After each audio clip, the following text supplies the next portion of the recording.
খাস সাকিবিয়ান আমরা এখানে আসার মূল কারণ কি? যে তার টাকা পয়সা ধন্দৌলত যা আছে তা আইসা অন্য শিল্পীদেরকে দিয়ে দেয়। সুদীপ ভাই আমাকে ফোন দিয়ে একদিন বললো যে সোহাগ কখনো কোনো প্রোগ্রামে দেখলাম না সালমান শাহকে ছোট করে কথা বলতে।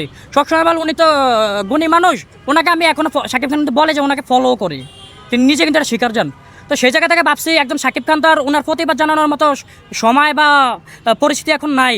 তো সেই জায়গাতে শাকিব ভাইয়ের ফ্যান হয়ে আমরা যদি একটু লড়তে পারি এটা হয়তো ভালো দিক হবে, যেহেতু শাকিব ভাই তার পক্ষে বিপক্ষে কখনো যায়নি, জাস্ট শাকিব খানের জন্য যে শাকিব খান যেহেতু ওনাকে সম্মান করে সেই জায়গা থেকে আমরা এখানে আসা। একটা দেশে একজন মেগা স্টারের প্রথমত নিরাপত্তা দেওয়ার দায়িত্ব কাদের? রাষ্ট্রীয়ভাবে, কিন্তু রাষ্ট্রীয়ভাবে সরকার, ঠিক আছে।